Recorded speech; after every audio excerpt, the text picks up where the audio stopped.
Good morning, good afternoon, and good evening to everybody. Welcome to our second to last session of the Chicago Booth Women's Network's 2022 Leadership Summit. My name is Vicki Leo, class of 2012, and I serve as an event chair on the CBWN board along with Fabiola Salazar and Nicole Ferry-Lacchia. Over the past 2 months, we've led you through a series of events that have shed light on the evolution of leadership into today's so-called human-centered approach. We've also had experts help us uncover our own fundamental motivations for leadership, take a deeper dive into different aspects of human-centered leadership, as well as helping us make intentional decisions about the roles we decide to play across both work and life. Today, I am so excited to introduce Dr. Nancy Tennant, who will build on our learnings and take our leadership to the next level by sharing with us the secrets of driving both change and innovation in even the most challenging environments. Dr. Tennant is a practitioner, professor, and best-selling author in innovation and leadership. As one of the pioneers in transforming business to achieve innovation from everyone and everywhere, Dr. Tennant was named one of the 25 innovation champions in the world by Business Week. She is also a co-founder of the Leadership Studio course at Chicago Booth, as well as a co-founder of the Innovation Academy within the Idea Center at the University of Notre Dame. Her accomplishments go on, but since we have a packed agenda tonight, without further ado, I would like to welcome Dr. Nancy Tennant. Thank you. That was so nice of you. Thank you. It's a pleasure to be here, everyone. We're going to spend a little bit of time talking about two really important subjects. One is how you create safe spaces in unfriendly environments. And we're going to peel that back and try to look at some different strategies that we can use. And then for the last 30 minutes, we're going to talk about a related subject, which is how you can achieve innovation from everywhere and everyone within a company. So those are the two topics. Let me share my screen. Can you all see that? Yes? Thumbs up? Okay. So here's where we're going to start. We're going to look at this, how you create safe spaces. We talk about it a lot. Sometimes we talk about psychological safety. It's becoming more and more important as lines get blurred, as we move between companies, between organizations at a more rapid pace than perhaps generations before us. And it's become a very important element for all of us to be in a safe space where we can have our ideas heard, where we feel like we're listened to. And unfortunately, sometimes that isn't always the case. So we're going to look at a few ideas of how to do that. These are the discussion topics for this. We're going to talk about biospheres. We're going to talk about how you become a framer. We're going to talk about leaders as teachers, which is a topic near and dear to my heart. We're going to talk about creating trust. We're going to talk about creative abrasion and how that plays into this. And then at the very end, we're going to do a little bit of how might we, which is the innovation question that we always ask. What I'd like you to do as we go through this is collect or curate one nugget, something that you could put in play tomorrow or next week after the holiday, if you have a holiday coming up. And at the very end of this section, I'm going to ask you to share that with us. So as we go through, just keep a list. You might scratch it out and hear something further down the road that you like better. Just see if you can find one nugget that might be something you can apply. We're going to have a couple breakouts as well, so we'll get a chance to meet each other and spend a little more time on a couple of the topics. Let's talk about biospheres. You know, I have spent so many years traveling the world, helping companies think about how to create innovation. And a lot of times I do that in an open forum, and I usually have someone that raises their hand and says, well, what if the CEO isn't on board? How do we create innovation, or how do we create safe spaces? And I started noticing that there are people who do this really well. And what they do is they carve out an area in their organization. And I think about it as biospheres. So the first thing to think about is we're more powerful than we think.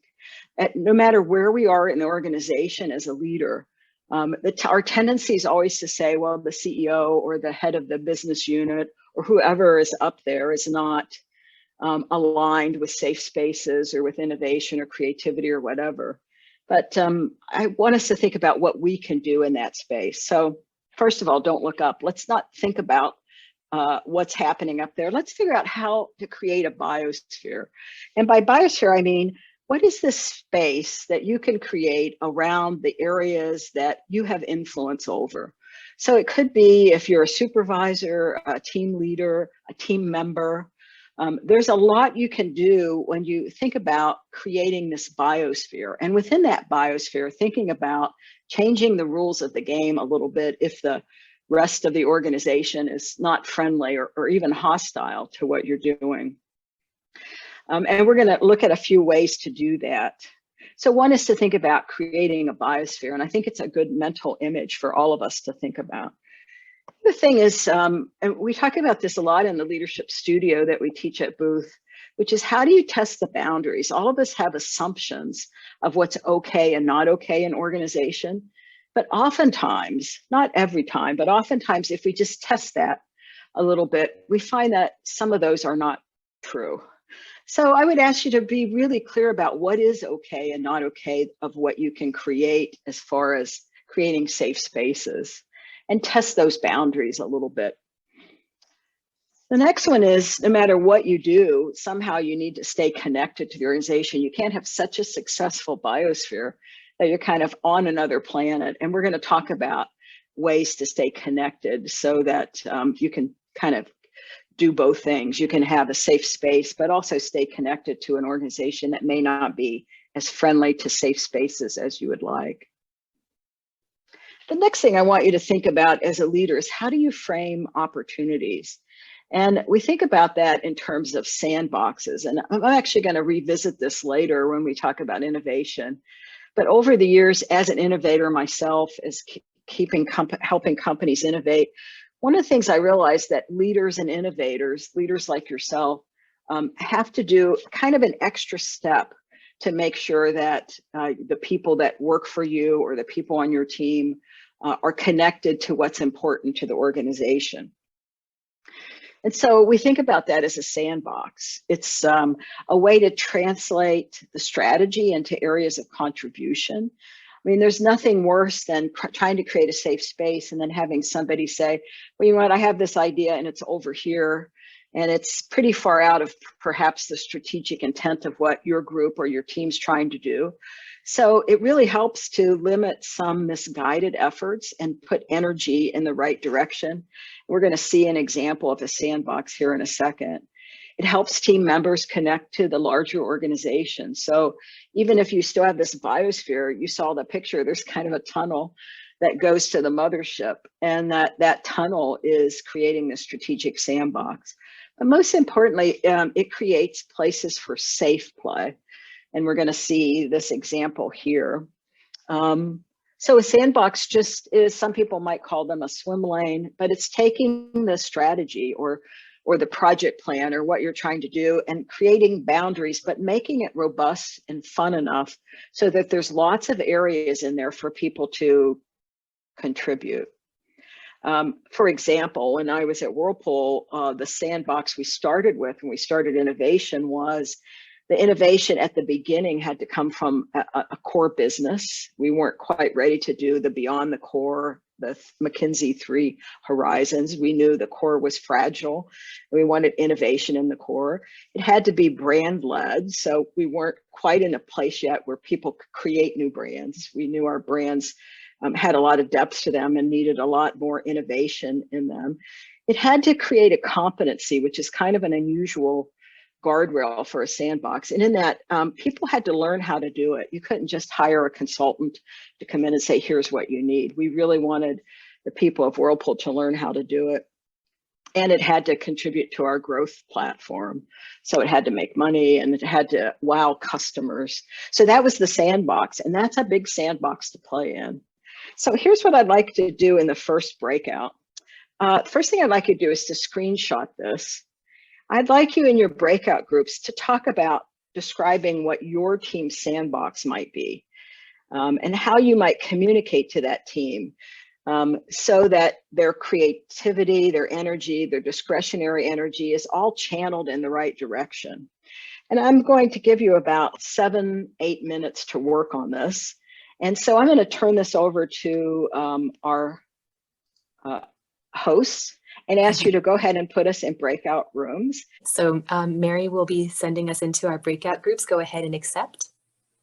Okay, I just wondered if anyone would like to share anything from their discussion to tell us how you might think about using this sandbox to communicate to the people that work with you, but also as one of the kind of pillars of how we create safe spaces, which is giving people a lot of clarity of where they could spend their discretionary energy. So anyone, if you want to raise your hand or just come on camera or give us an idea of how some ideas that came up in the breakout. Okay. Oh, Emil. Yes. Hi, Vicky. Hi. Vicky, and I know Hi, it's so good to see you. Likewise. Well, as the second man in this webinar, I see Alan here, and I presume that's a man's name. But Nancy, at least in our group, I tended to have a first opinion on it. So maybe I would like to voice it somehow. I looked at the sandbox and I said, on one hand, there is a sandbox in any business initiatives that fits within the parameters that's been outlined or rather limited within that sandbox. But when we talk about innovation, we shouldn't be looking at a sandbox. Yes, the first barrier is finding yourself in the sandbox. But if you look as though you have a sandbox, you pretty much have buried yourself in the sand. Because there's no way that a company that is a stable company with a systematic approach will sit in a sandbox and allow an innovation to brew or take roots. Let's stick with the metaphors here. Take roots in an environment which is designed for maintaining a system. It will just kill it because it has too many limits that are designed to keep the system alive and thriving. So actually, we have to break the sandbox and find ways to deal with those limits and extend them besides the size of that sandbox, if at all, not consider having one. And let me just react to it because I think it's a very interesting comment. I think multiple things can be true. One is sometimes companies start innovation and they don't define a sandbox. And this, I've seen many companies that have done this.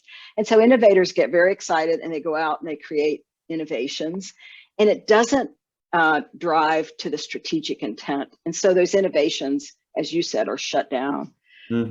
What I find is if companies can draw this sandbox and say, you know what, start here, things in the sandbox, and it's robust enough for play and for people to be creative and to try things.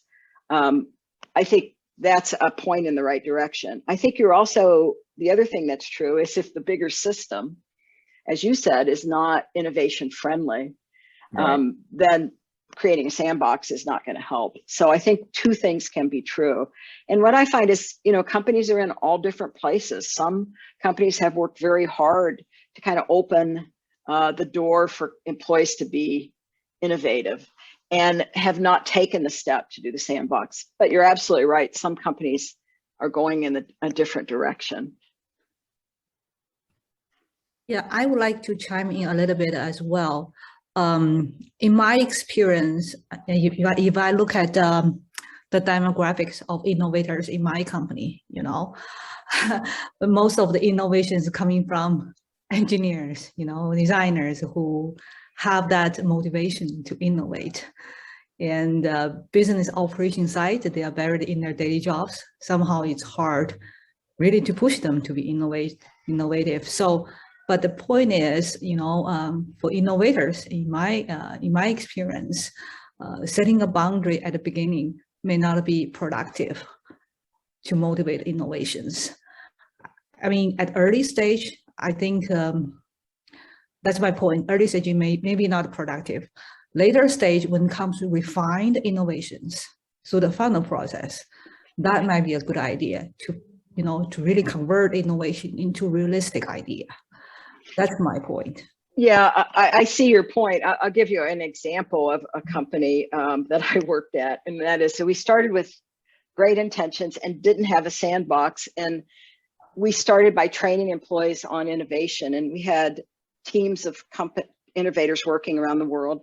And one of the teams came up with a really innovative idea that had to do with bicycles. And we were in the washing dryer. I was at Whirlpool. It was a great idea, but not one, no matter how far you stretch the strategy, not one that probably would ever be supported by the organization, because we weren't in the bike business. So on one hand, it was an interesting project because they got to use the tools, but on the other hand, it had to be eventually shelved because it was not going to lead to the strategy. So I think this idea of the sandbox used in the right way, and as both of you have said, given where your organization is, it may not be the first thing, actually leads to more innovation because it's robust enough for lots of ideas to come out of it, but yet helps people really focus and the organization focus limited resources and limited time that people have. So lots of good discussion on the sandbox. Let me just keep going. And I really appreciate all the ideas and hope they continue as we keep looking at how we build safe spaces. So let me share my screen again.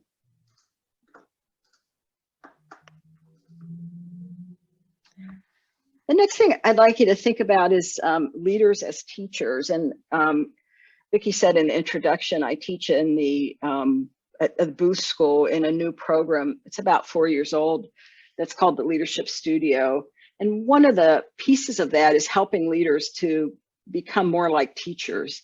And let me just show a couple things on this to think about how this can lead to safer spaces. It's a little bit like moving from being all about yourself or advocating for yourself, which many times we have to do that, to helping others. And what we find in the studio and in our research, it's hard to do both at the same time. It's almost an intentional switch that leaders make to help. One is moving from me always having to have the answer or being the best or being the smartest person in the room or whatever. And there is a time and place for that, certainly when you interview, for example, or if you're in certain competitions for different things. There is a need to be the best, but this is how do you intentionally convert over to this teacher role and help others to bring out their best. The second one is always being out front and moving toward maybe being more in the background and helping others be more out front. This is thinking about everything as a zero-sum game and maybe looking at letting 1,000 flowers bloom, helping lots of people that are trying to get to their next level and your role as teacher in helping them. One is being very closed off as a leader. And this is something we work on a lot in the studio and something that I've worked on in my professional life a lot, which is how much of me do I want to share? And as it turns out, if you can share a little bit, the part that you're comfortable, it starts to create a trusting environment. It starts to have people see you as a role model for someone that can be vulnerable and can share pieces of themselves. So how do you move over to sharing pieces of yourself that you're more comfortable and not just being closed off and not sharing? The last one is how you move from just advocating for yourself, even though we all know we do need to advocate for others. So this is another set of information to think about to create safe spaces. How do you move to this teacher role to help others as far as listening and helping them get to the next level? This relates to this developing trust. Again, having leaders spend a little time on introspection, which at least in the studio, we find that a lot of people are really uncomfortable with at the beginning. It takes, and I was as well, to really be able to share outward a little bit. And so how do you really, as a leader, bring your whole person to work and create an environment in this biosphere where other people can bring their whole person as well, at least the parts of you that you're comfortable with. Second, another idea is how do you really become more transparent as much as you can with people so that you can build trust by telling the truth and being transparent. This, don't micromanage. It's easy to say, but sometimes, especially when we're in a rush, we kind of jump in and micromanage. But things like sandboxes, and we're going to see in a second, strategy maps, things that help frame the problem for people so that they can work on their own to develop solutions with some guidance from you, helps alleviate this need to always be micromanaging. How you develop one-on-one relationships. I'm always amazed at leaders who spend a lot of time with their teams in a group, but very rarely spend time developing a one-on-one relationship. And that is a really important piece of building trust, getting to know each person, a little bit about them, and the things they're trying to do and their likes and things like that. So that's another piece. I want to talk just briefly about creative abrasion. How do you host disparate ideas and views? And I'll call your attention to Linda Hill at the bottom. She's a researcher and a faculty at Harvard. She has a really great TED Talk on collective genius. So this piece that I'm getting ready to talk about comes from her. And it's how do you help your team or your followers understand agility? Because a lot of us in organizations get very focused on our idea, for example, that we might throw out. And then if for whatever circumstance comes about that idea isn't possible, we shut down. And so how do we help and model how people can be agile and take their ideas and keep morphing it and keep pairing it with other ideas instead of shutting down or deciding they're not going to throw ideas in anymore. So agility is a big piece of this. Having your team strive for creative resolutions that sometimes might not be the easy solution, but to keep modeling, looking for that resolution. How you co-develop team guidelines for creative abrasion. And this is how you can disagree with each other as a team to get to a better outcome. And for some people in organizations, that's a really scary thing. So how do you, as a leader, help try to figure that out? And how do you help members, teach members how to advocate for their point of view? And I have a couple things on that one, and then I'd like to just open it up for discussion. Helping people understand how to really advocate for their point of view might start with helping them understand how to frame their message. So again, framing it within a strategic context, for example, framing it in somehow important elements of the project are important. How do they form the alliances that might need to really be able to push their point of view forward? How do they become a good storyteller about their point of view? This is, as you know, a very rich area of having people learn how to tell stories about their ideas. We see this in pitches for innovation teams, et cetera. But how do you really tell it as a story so that you can enroll people into your thinking? How do you understand the timing of it and make sure that your timing is on your side? You know, I worked at Whirlpool for 2 chairmen and CEO there, and the second one had this amazing question that he would always ask people in a presentation. The question was, someone would kind of pitch out their idea, and he would always say, well, how do you know it's going to work? And of course, we know that doing experimentation begins to answer that question. So how do you have people do some little micro experiments around their idea to kind of prove that there, as we say in innovation, there's a there before they, you know, just throw it out to the big world? And how do we help them listen to others as they're talking about their idea and then incorporate others' points of view into their point of view?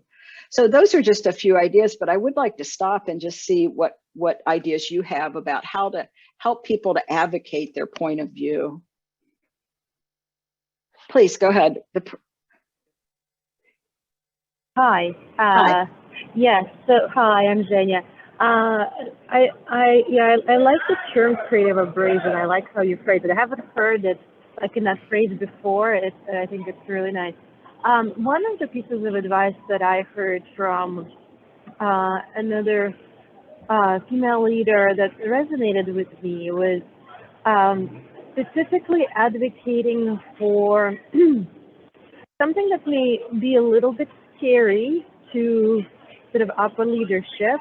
And so she was saying that she always thinks about framing her idea within sort of a set of choices and options. So the example she gave me is like, hey, like, we all agree that like this, goal X is important, and I can go about it in 3 different ways.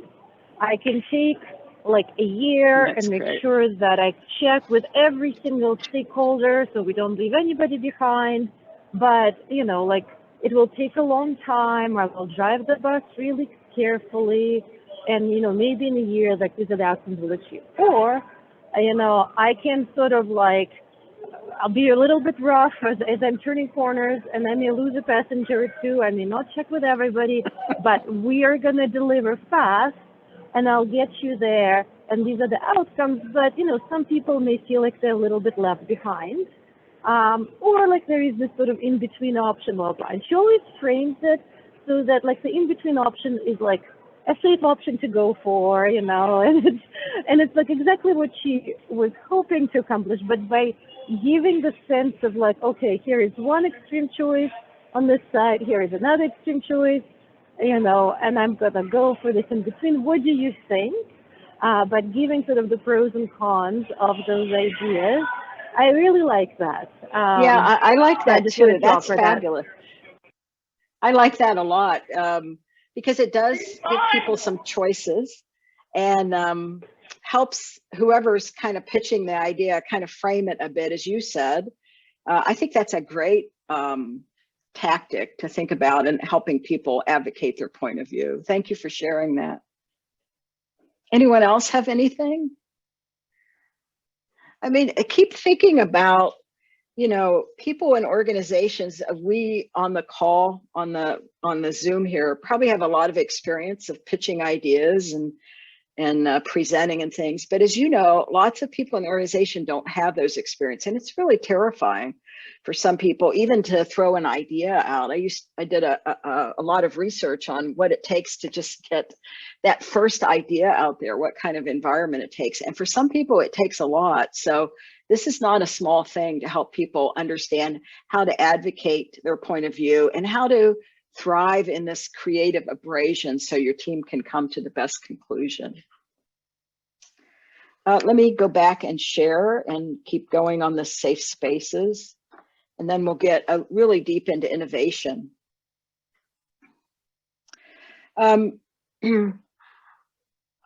We talked about finding common ground. One of the things when I'm teaching innovators and when I'm teaching leaders, I always say this is try to be like water.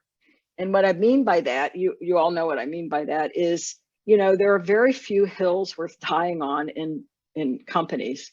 There are certainly ethical hills and legal hills worth dying on, but your point of view or your idea is probably not one of them. And a lot of people try to go at it with this full frontal attack. And, water is this powerful thing that eventually gets to where it wants to go. And kind of nothing can stop it, but it kind of bends and moves. And so I ask people to be more like water and think about how they could maybe enroll people differently if they're not aligned. So those are just a few ideas. And you have come up with one that I really like, which is the 3 options. So again, think about how we can help people advocate. Now what I'd like to do is I'd like to go on to innovation. I was going to spend some time here on how might we, but I want to go on to innovation so we have some time at the end for Q&A and that kind of stuff. The second piece I want to talk to you about is how you create innovation in companies so that you can have innovation from everywhere and everyone. And especially how you do this when you're not the maybe the chief innovation architect, when you're at any level in the organization. And I've spent at least half of my career helping companies do this. And I've done this by using this model, and it's called the innovation universe. It starts by saying, if you're trying to do innovation in a company, it's got some different characteristics than if you're in a startup, let's say. And by company, it could be an NGO, it could be government, but it could be, but certainly not startup. There are obviously a lot of overlap, but companies have certain pluses and minuses that perhaps startup or second stage companies don't have. And so a lot of the companies that I work with are legacy companies that have been around for a while and are trying to figure out how to renovate themselves. And so this seems to be a helpful set of choices that innovators and leaders can make. And I just want to go through this very briefly and then spend some time talking about your experiences. It starts with these 4 elements. In the middle of the innovation universe is what we all think about when we think about innovation. And that's how do you generate ideas. But circling around that, and you've talked about this on the call, particularly from a barrier standpoint, are 3 other things that we need to pay attention to in companies.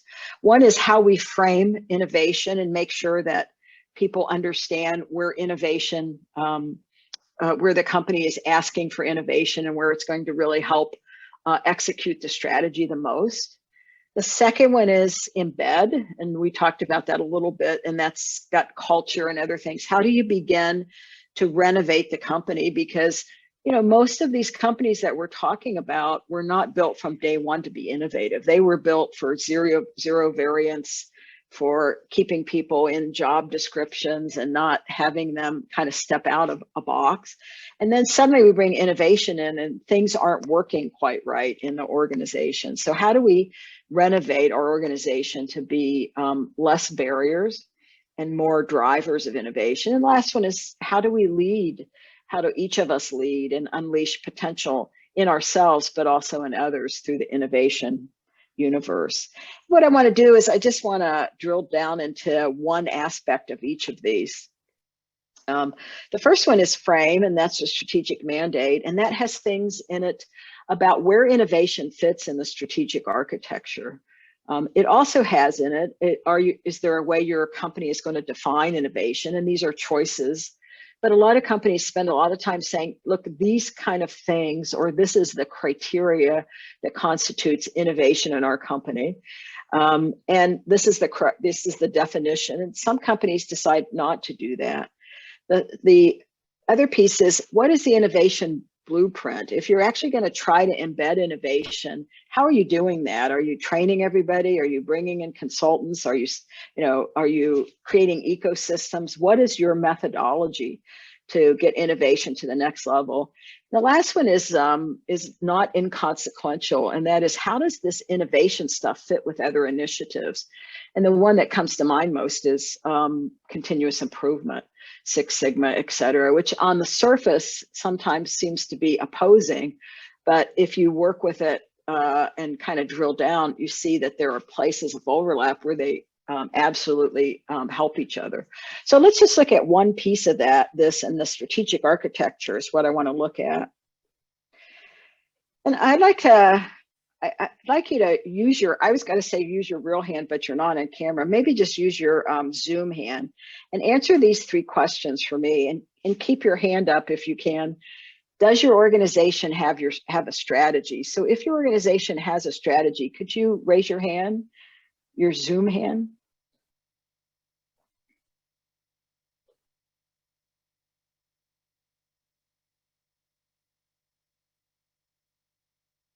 So maybe about half, maybe. And that's usually what I see when I do this in person and on Zoom. So it's kind of interesting that all of us are trying to be more innovative, but a lot of companies either haven't articulated a strategy, or have a financial strategy, or have a strategy that we don't know about that someone at the top knows about. And you can imagine how detrimental that is to innovation when we don't know where innovations are going to help deliver the strategy. The second question is, if you said yes, and I think 3 or 4 of you said yes, is there a portion in the strategy that is translated so innovation teams can use it as their North Star? In other words, it's not in someone's desk drawer somewhere. It's not some highfalutin language that only certain people can understand, but could any innovator look at it and understand it? And if you would raise your hand for those that have a strategy, is it something that innovators can use? So there's one hand. 2 hands. These are big steps because it's very rare that a company can do all 3 of these. And the last one is about the north. The true north is it's really hard for innovators to really be on the side of the angels, innovating on things that are important, if they really don't have some way or somebody that translates that strategy into what it means for every role in the organization. And what we find is with these 3 questions, just as we found here, is very few companies can hit all 3 of these.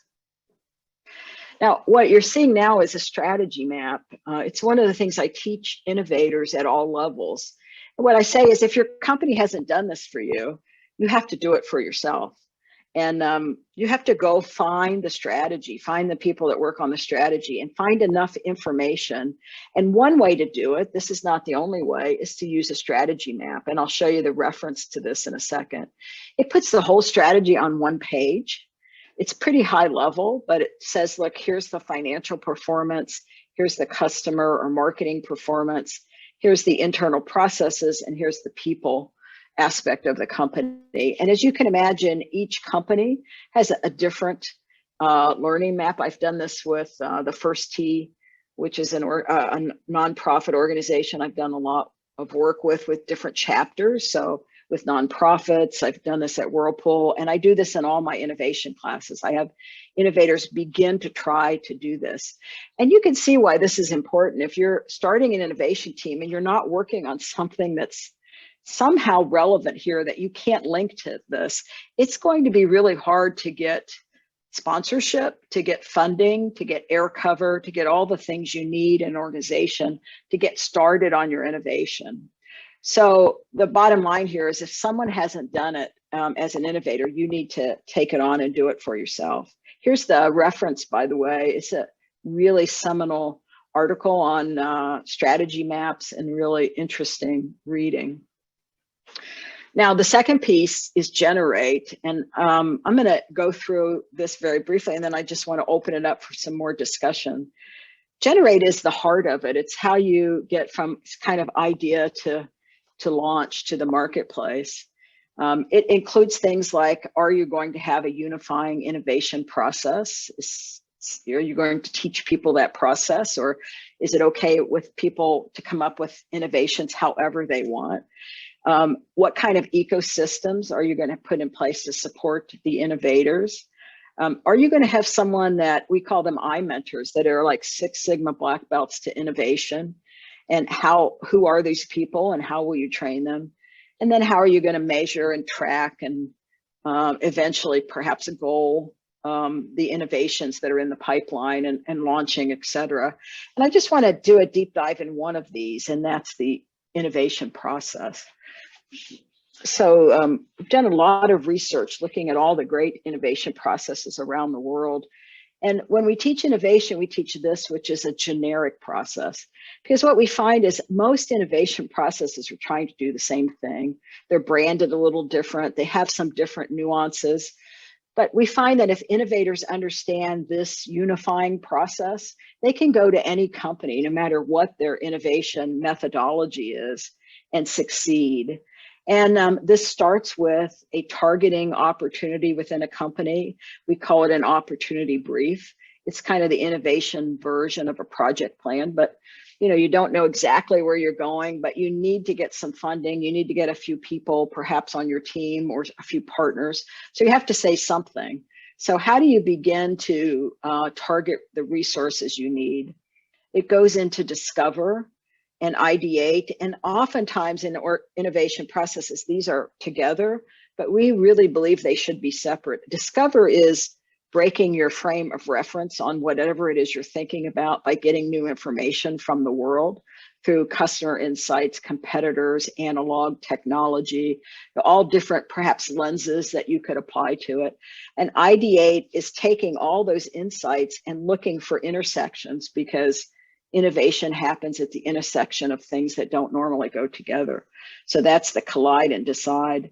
And then how do you begin to elaborate on that, begin to look at business model canvas and go to market plans and start really testing it and experimenting in the marketplace, and then eventually launch.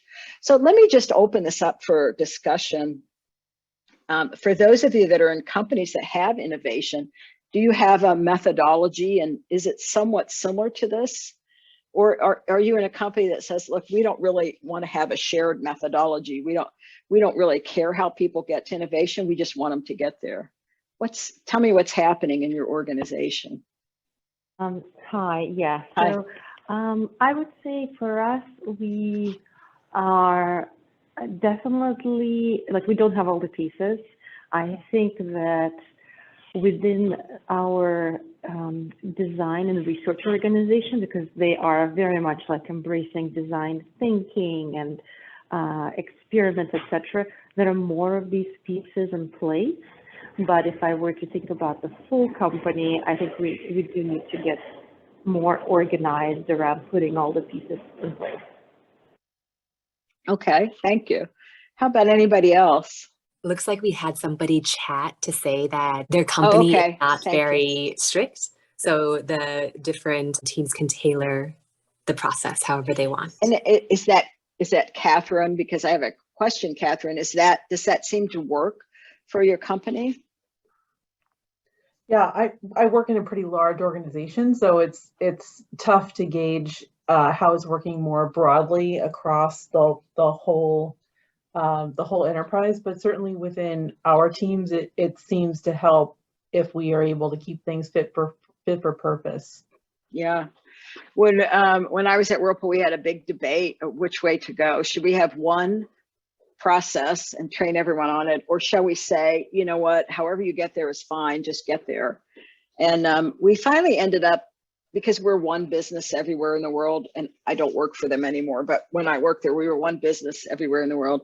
We wanted, let's say, engineers and marketers and designers, whoever that came from around the world to design, let's say, the next washer platform, to have a shared language, to have a shared set of tools and shared experiences, because we thought that would kind of expedite and make the process lean. But to your point, a lot of the companies that come through the workshop decide, look, we don't want to advocate a certain process. We really want people to get there however they need to get there. So I think it's a good example of choices that are out there for companies and innovators. How about anybody else? Kathy? Yes. Hi, everyone. So I work for a insurance company, which is in a pretty traditional kind of way of running the business. But I noticed what my company does is like the innovation is pretty segmented. I think somebody mentioned earlier, like engineers or like technology, IT team, like they have more theme of innovation going on, whenever they have meetings or they have projects. And they, started to adopt different methodology like Agile, for example, and some of the other ideation for, encourage innovative thinking and different ways of doing things. And I, on the other hand, I am on the finance side, and sometimes like it's the only way to learn about it is to talk to my counterpart and like my coworkers from the other side of the business. So I think that's pretty interesting to me, like within the same company, even though we work together, but like different team, they have different methodology. But at the same time, I feel like speaking about my company strategy overall, it does seem like it's working because we are bringing new things, new solutions to our partner, but just sometimes being at the back of the office of the different part of the organization feel a little bit left out in that sense. That's so interesting you said that, because at least at Whirlpool, when we started, we had teams from around the world and they had marketers, and we ended up realizing that if we put a designer on each team and someone could actually draw, that was kind of something that helped the teams. But we didn't have finance people on there. And what we found is the finance acumen of the teams, especially in these new spaces, needed someone that could really help them with business model planning and other things.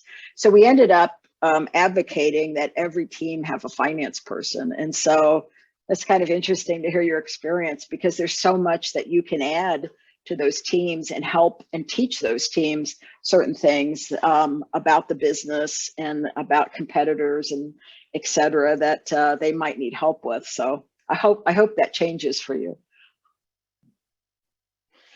But the last thing I'll say about the methodology, whatever methodology you use, these are diamonds for a reason. And they're diamonds for a reason because you all know this premise of taking a concept and diverging out. And that's more than just brainstorming, for example. That's using some of these design thinking tools and other innovation tools to really force your thinking to be big. And then at some point, coming back and making some choices about what moves forward.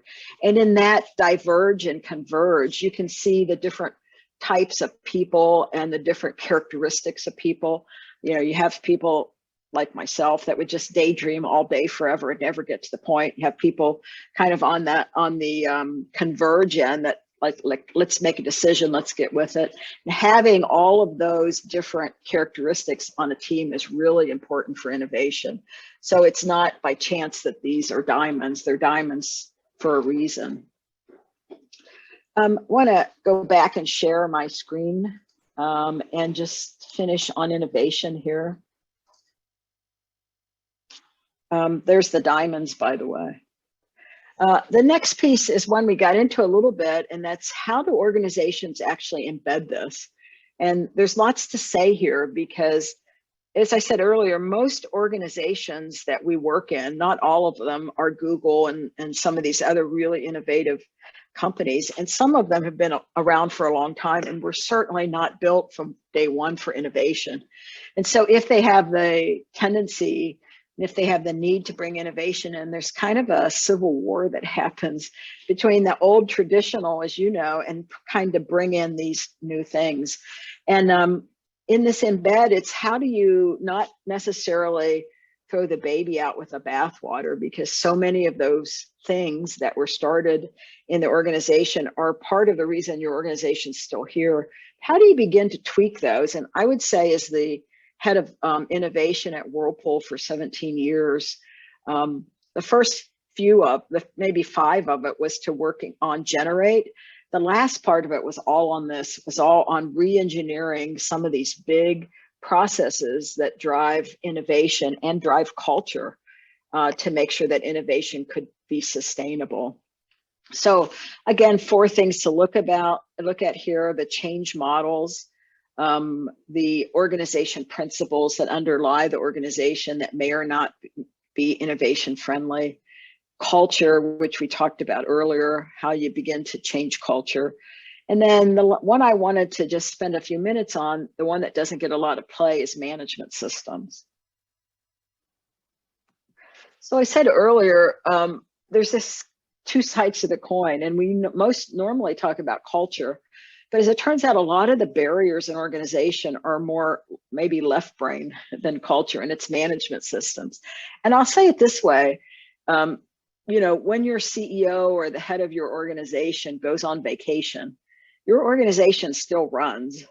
When there's a change in leadership, there's somebody in the basement, some entity, maybe it's a monster in the basement of wherever your corporate headquarters is or whoever's running the day in and day out of your company, that is keeping that company going. And that is the management systems that have been put in place over the years. And it turns out, at least at Whirlpool, the management systems were as important, maybe even more important, to make sure that innovation worked as culture was. So here's what some of them look like.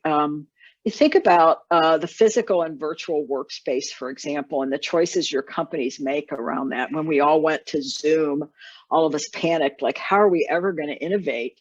But as you know, we have all these platforms like Mural and Miro and all of these collaborative platforms that actually I'm getting ready to teach an in-person innovation session, and I'm trying to figure out how to bring that into the in-person, even though it really is a forum for online collaboration. So those kind of things need to adapt to make innovation work.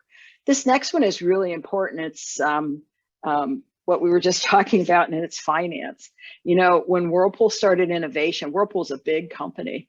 If you had an idea in the middle of the budget year that maybe needed, you know, $25,000, what we would say to you is, you know, that's an interesting idea. Would you come back when we do budgeting and kind of stand in line with all these other people that have ideas, and we'll see.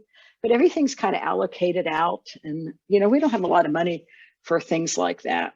If you don't begin to change that system, and we started it by artificially setting up seed funds, taking money out of the operating budget and putting it at the middle of the organization, so middle managers could dole it out to innovators that had ideas, and then eventually embedding that into the finance system. So those are the kind of barriers that exist that really devastate innovation. So how you're goaling the organization, the budgeting, you know, travel, P&Ls, dashboards, all of those things drive behavior, drive performance. And if innovation isn't considered in those, it often kills innovation. Technology, legal partnerships is really a big one. I work with so many companies that they really want to partner, but they can't. And you can see it even, you know, like when they send me an NDA just for teaching or for consulting, and it's onerous. And I'm thinking, how are they ever going to create an ecosystem and share ideas when I'm just one little consultant and I can't even kind of get in the door? So all of those things need to be addressed so that ecosystems can be built, so partnerships can be built. And that's, you know, hitting kind of at the heart of the organization. You can imagine all the talent, you know, how people are hired, how people are promoted, how people are developed. You could fill in the blank. There's hundreds of management systems that drive organization. So I would like to just spend a few minutes. I'm not going to send you to breakout. What do you think is the biggest management system? And it doesn't have to be one that's on here, that's in the way at your company for innovation. And this kind of goes back to something we were talking earlier about. Nancy, I was going to make the comment that in my experience, I've always had innovation experience in companies that were more traditional, and it's usually one of the leaders that really supported and brought the idea into the company. But what I've experienced multiple times is no matter what is said up front about how much the company is embracing it, there's like this appetite after 2 years. Like they want all this like expectation, and there's like, oh, it's happened multiple times. Like they don't have an appetite after 2 years if they don't see like immediate kind of results. And I just wanted you to kind of speak on that, or if you've seen that. I have. I'm smiling. I love that. I always say the half-life, unless you do all this stuff in innovation, for innovation initiatives is 18 months. So kudos to you if it lasted 2 years. It's 18 months because, you know, you get all this excitement, you get all this training, you bring in all this design thinking, and it's kind of getting everybody all wound up. But none of this stuff that I just talked about has changed. So, you know, how we goal the organization. Do you have a goal in your organization to put X millions of dollars into the innovation pipeline? If you don't, as a leader of, let's say in Whirlpool, the KitchenAid brand, and guess what? KitchenAid's not going to have a lot of innovation. So I absolutely see it over and over again. And that's why it's so important to have, as much as you can, a holistic view within a company to try to, not to break down, but to renovate some of these systems that are in the way. I mean, culture is big too. I chose, just given the time we have, to kind of lean on the management system, but management systems are really what companies overlook 100% of the time. Like in the talent pool review in your company, is leading a successful innovation part of the criteria that gets you a good talent pool rating? If it's not, then innovation's never going to work. And I love your timing, because I think it is about 18 months or 2 years before it starts, the organization starts shutting it down. And I was just about to say, echoing what you were just saying about the human resources piece, we had a comment just now, the systems for hiring, promotion, and what we recognize publicly,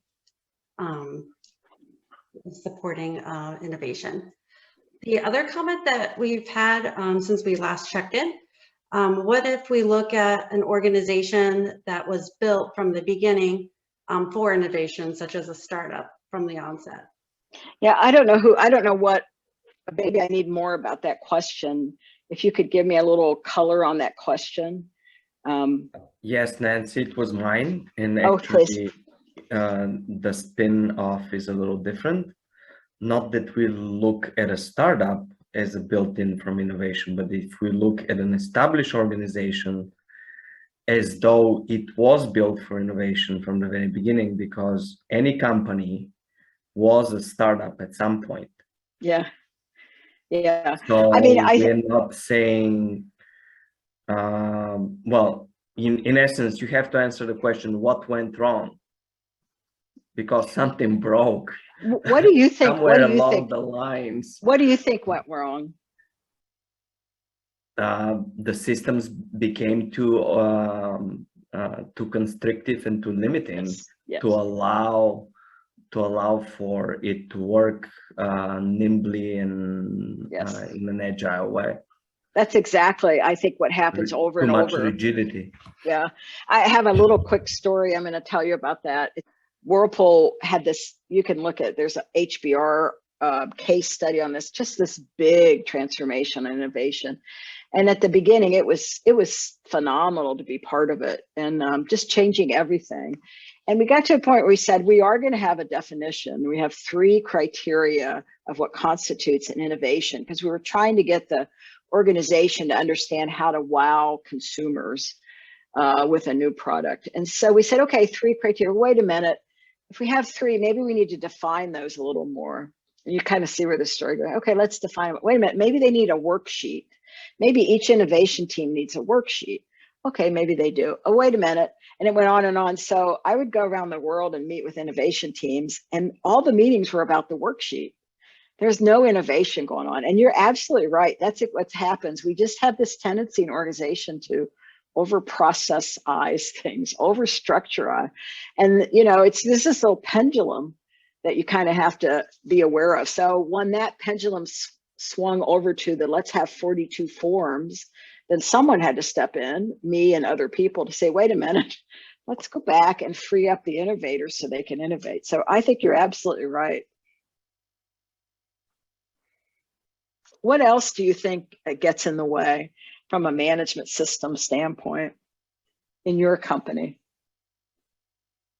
Sometimes I tell organizations that are starting innovation, this goes back to the question about culture, run your first innovation as an experiment and try to have somebody there that's watching out for what management systems are getting in the way of this team. And that tells you a lot about this work that needs to be done, because you can't address all of this. You know, you would bring the organization to its knees if you started trying to re-engineer all this. Just find out the big ones that are stopping it. Is it money? Is it attitude? Is it the finance system? Is it technology? Is it, you know, customer insights? What is it?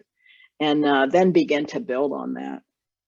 Anything else on this? I just have one. Could I add Please. here that actually a bit of a controversial idea could be inserted into this? Okay. Which is, you may agree or disagree, but one of my beliefs is that pretty much everything is a process. Even you drinking your cup now is a process. So what if we say, don't eliminate any loopholes to any process? You always have to have a loophole to a process. I'm not sure I understand that. When you have a process, you pretty much follow it, right? So, and I'm giving an example now with you lifting your cup with your probably right hand, because we're in a mirror environment. It was my left hand, actually. Was it? Yeah. Okay, then we're good. Let's say, what if you lift it with your right hand? You know, what will happen there? You know, it's I see. That's a loophole to that process where it allows for it to happen, but the result could be different, or it could achieve it could have a different intent, it could be experimental, and it could give a different result. Yeah, and I'm with somebody you. can find it and it's allowed for it to happen. I'm with you. One of the tools that we use in innovation, you maybe have used it, is an orthodoxy tool. And it relates, in my mind, to what you just said. And I'll give you an example. Organizations have orthodoxies. There are deeply held beliefs about how things are done, about customers, about their marketplace. And as you know, that's how new entrants come in and turn them over. And at Whirlpool, for a long time, our orthodoxy based on fact, because we are at Booth, we're going to use data, was that most of our customers were women, the decision maker for appliances, the primary user, women. So we did everything, marketing to women. And so one innovation team did just what you said. They looked for the loophole. Well, what if they're not women? What if they're men? And so then a whole innovation process ensued. Wait a minute, what is it that men are doing in the home? Because our vision was around bringing innovation to the home. And they went out, this is a North America example, and realized, and this is kind of gender specific, but that most men in North America spend a lot of time in the garage. And so the innovators like, what are they doing out there? So they used all these innovation tools. They took pictures. It was a mess. Their garages were a mess. And most of these men were just hanging out there. They were doing stuff. So actually out of that one loophole, as your terminology, mine would be orthodoxy, a whole brand emerged called Gladiator Garage Works, which are big refrigerators to store beer and big trash compactors for the garage. And then ultimately a garage organization system, all because of what you just said. Looking at a process or a set of beliefs and looking for a loophole and saying, if I flip it upside down, what would happen? Right. And as you said, those orthodoxy are often hidden besides something which is called principles in organizations, which becomes an organization identity, dare say brand identity. And that could easily backfire into what the opportunities for that brand are. Yes. And you know, as you said with, I just shared my screen again, as you said with loopholes, I mean, you can imagine how much organization energy it takes to even make it okay, but to give people the tools to actually turn those upside down and look for innovations. It can be done. We did it at Whirlpool, and I see companies do it at time, but it takes a lot to get an organization to say, you know what, let's look at our deeply held beliefs and let's see if we turn them upside down, what kind of innovations would ensue. So let me just, I just have one more and then just to open it up for Q&A. The last one in the innovation universe, we talked about framing. We talked about the strategic, the strategy plan. We talked about generate, and the example I used just to highlight generate was an innovation process or the unifying methodology. We just talked about embed, and we had at least two sides of the coin there, culture, and we did have organization principles.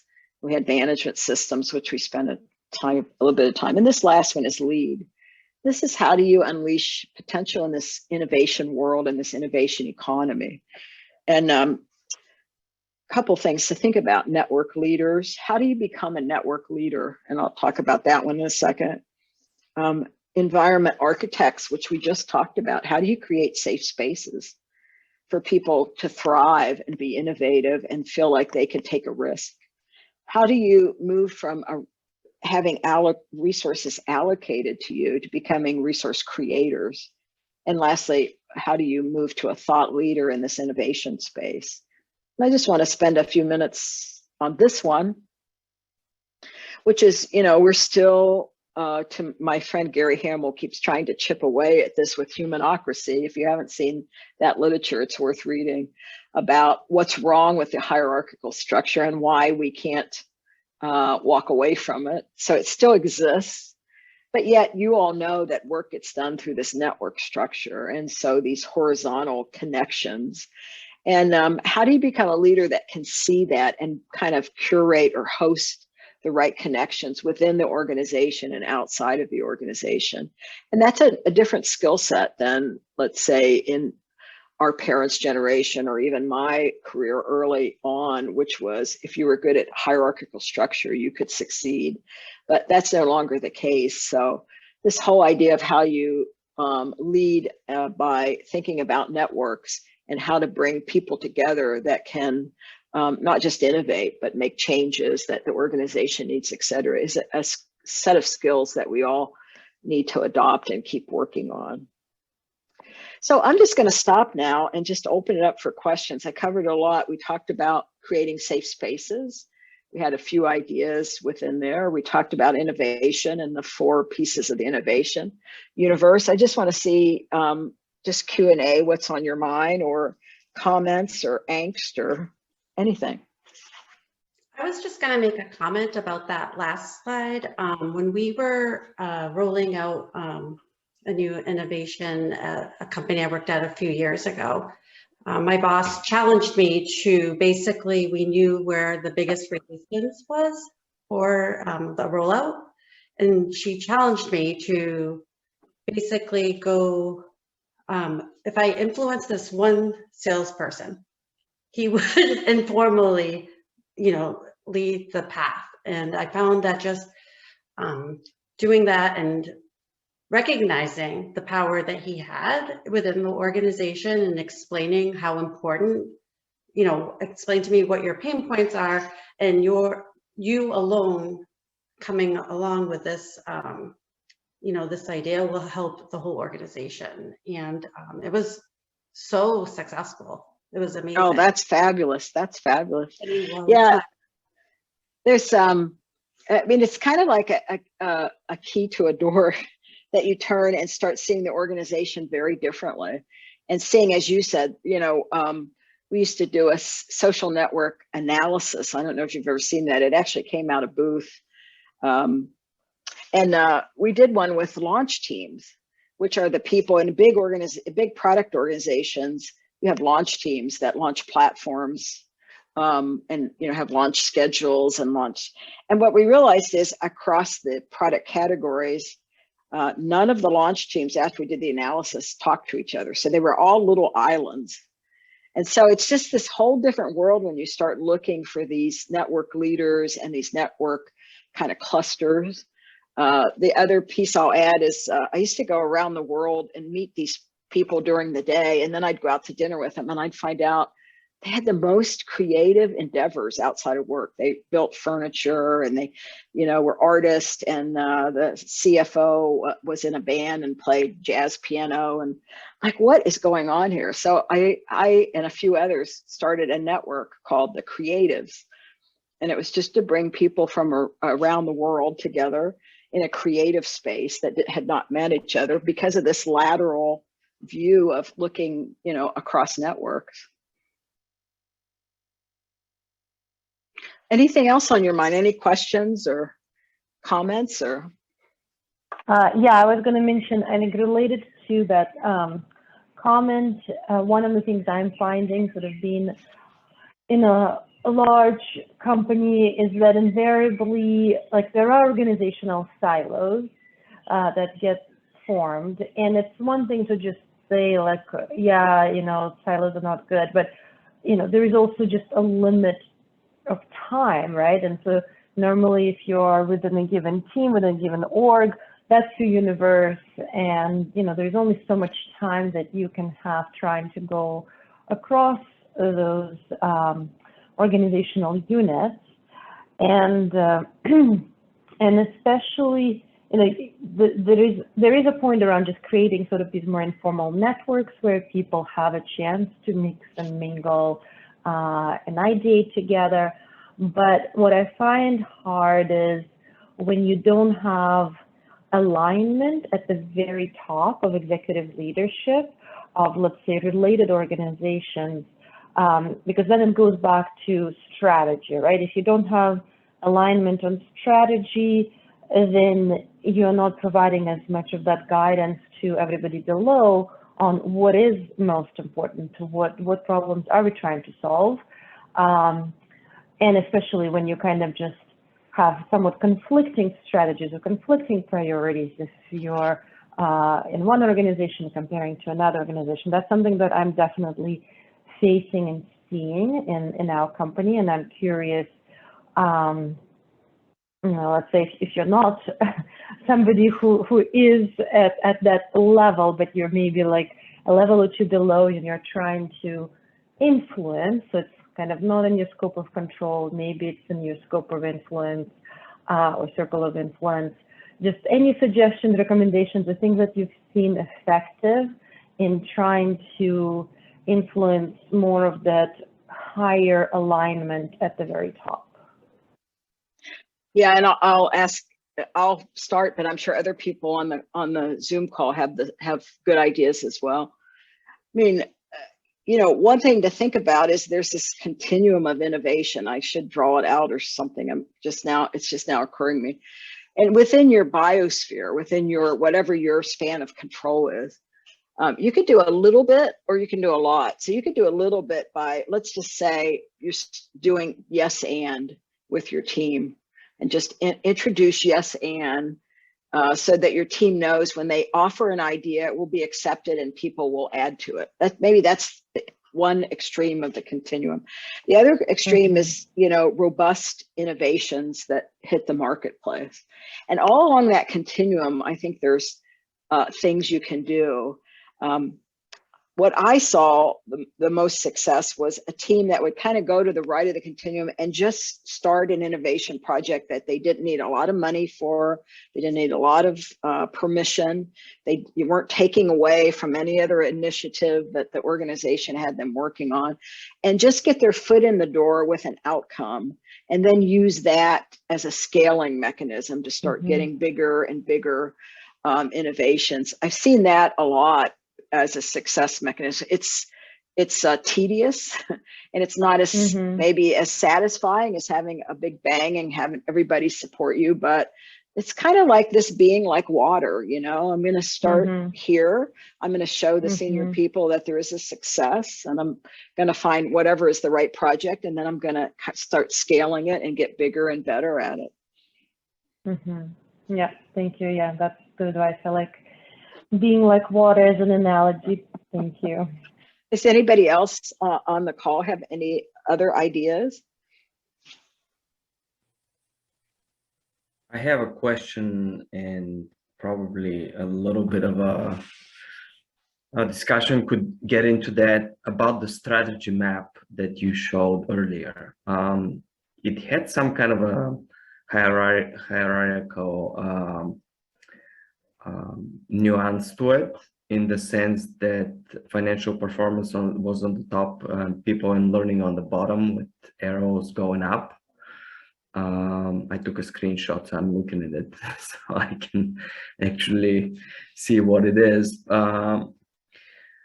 But I'm thinking about it, and I'm thinking in the sense of the current environment. And if we think about a public company adhering to something like that, it's quite relevant, because they get judged very frequently on their financial performance, on their growth metrics, on combined metrics, P to earnings ratio, and so forth, right? And they get punished in the market space.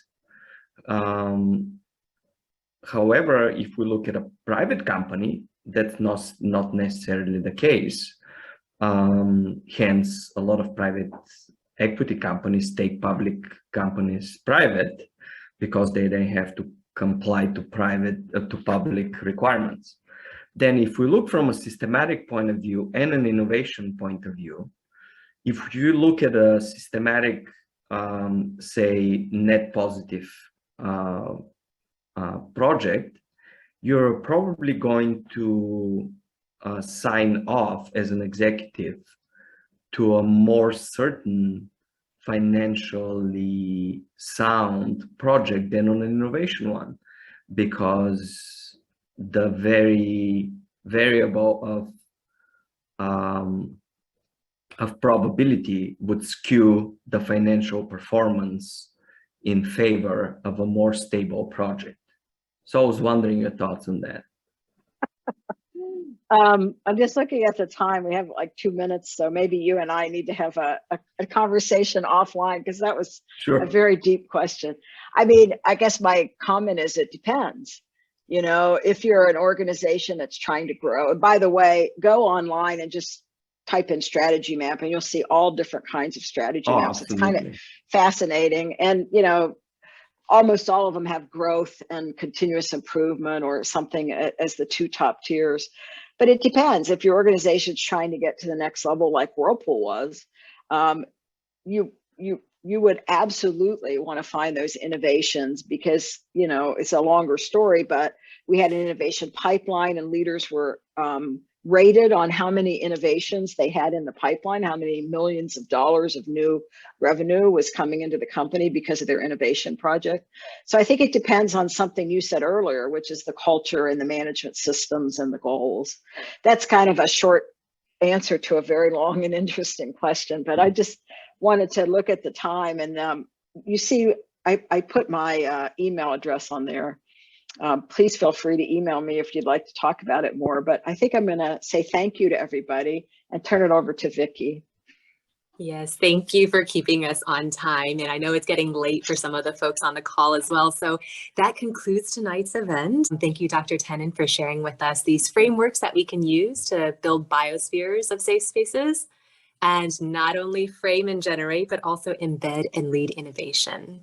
We hope everybody will join us for our finale Leadership Summit event on June 1st, where Booth alumna Valerie Oswald, the president of Campbell Snack and CEO of Century Snack, will be discussing the outlook for the future of women in executive leadership. Thank you again very much, Dr. Tenen. Hope everybody has a good rest of your day or night.